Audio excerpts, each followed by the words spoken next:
Sveiki visi. Tęsime planimetrijos temos nagrinėjimą ir mes vėlgi čia aptarinėjame trikampius ir jų ploto skaičiavimo formulės. Tai turime dar vieną formulę, kuri taikoma tuomet, kai turime į trikampį įbrėžtą apskritimą. Taigi detaliau visą tai paanalizuokime. Žodžiais išreiškime taip, kad trikampio plotas yra lygus įbrėžto apskritimo spindulio ir pusperimetrio sandaugai. Kad būtų šiek tiek aiškiau, pasidarykime brėžinį. Tai turim 3 taškus, juos sujungiam atkarpomis. Tada pasižymėkime A, B ir C kraštines mažosiamis raidėmis. Turime apskritimą įbrėžtą. Taip, toliau turime centrą pasižymėję. Tą centrą pažymėkime raidę O. Sujungkime centrą su viršūnėmis trikampio. Gausime tiesiog tokius 3 trikampius ir dar pasidarykime tokį dalyką, kad nusibrėžkime spindulius į liestinių, kitaip tariant, gaunasi, kad apskritimo ir to trikampio kraštinių susikirtimo vietą, gal taip pasakykime. Nubrėžiam spindulius, kad būtų mums aiškiau ir suprantamiau. Pasižymėkime, aišku, kad tai yra R mažoji raidė visur. Tai va, ir formulė dabar jau atrodys taip, kad S yra lygu tiesiog R kart P. Tai čia tas P yra pusperimetris, kuris lygus A plus B plus C padalinta iš 2. Gerai, kad būtumėme tikri, jog ši formulė teisinga, taip pat bandykime įrodyti. Tai padaryti nebus itin sudėtinga, patys pamatysite, kad tas įrodymas yra tikrai paprastas. Pradėkime nuo brėžinio analizės, kur turime, jog yra į trikampį, kurio kraštinės pažymėjime A, B, C yra įbrėžtas apskritimas, kurios spindulys pažymėtas raidė R. Čia pilkom spalvom.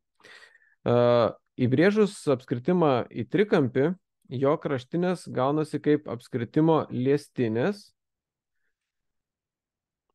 todėl yra statmenos spinduliams. Tai pagal liestinių savybę žinote, kad liestinės su spinduliu sudaro statųjį kampą.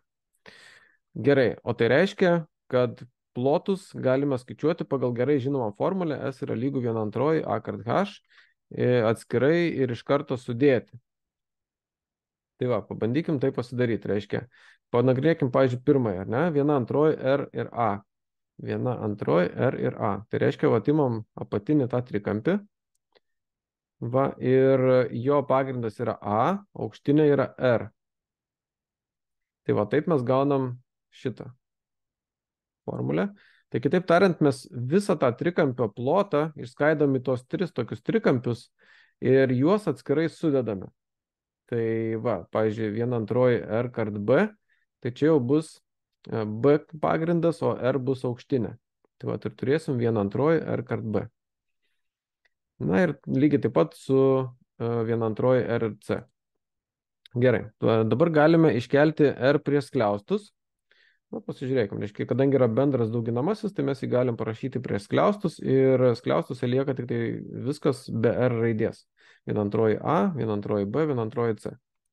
Tai čia viskas aišku. Dabar skliaustas yra ne kas kita kaip pusperimetris, kurį dažniausiai užrašome taip. Todėl ir čia galime pasirašyti va tokiu būdu. Tiesiog ta 1/2 visur gaunasi apačioje kaip bendra, tiesiog mes sudedam tarsi 3 trupmenas ir vardiklis yra tas pats, o skaitikliai A, B ir C susideda. Galim šitaip tiesiog pasirašyti. Na ir galiausiai užrašykime taip. S yra lygu R kart P. Įrodymas buvo tikrai paprastas, kaip matot, gavom jau tai, ko mums ir reikia. Gerai, dabar panagrinėkim pavyzdį. Trikampio plotas lygus 54 kvadratiniam centimetram, o pusperimetris 18 centimetrų. Apskaičiuokite įbrėžto į trikampį apskritimo spindulio ilgį R. Ir pabandykim pasižiūrėti, kaip čia reikėtų išspręsti. Galime iš karto pritaikyti jau žinomą trikampio ploto skaičiavimo formulę, S yra lygu RP, kur vietoje S rašysime 54, o vietoje P rašysime 18. Tai va, tai gausis taip, kad 54 yra lygu R kart 18, įsirašėme į tą formulę, žodžiu, kurią turime jau įrodę. Norint rasti R, reikia tik abi lygybės pusės padalinti iš 18. Tai tą ir padarom, padalinam iš 18 ir gausime iš karto atsakymą. R yra lygu 3. Tai va, paskui sukeisim galbūt ten pusėm, 18 susiprastina lieka vienetas, tai lieka tik tai R, o 54 padalinus iš 18 yra būtent 3. Tai va, ir parašom tiesiog atsakymą. Tai va, toks gana paprastas įrodymas ir tą formulę tikrai verta žinoti ir ji nėra taip jau sunkiai įsimenama, kaip matot. Tai ją yra patogu pritaikyti, kai turime apskritimą įbrėžtą į trikampį. Tai va, ir galim pasinaudoti, galime suskaičiuoti tam tikrais atvejais, kai reikia. Tai va, tai sėkmės visiems ir susimatom kitam video. Iki.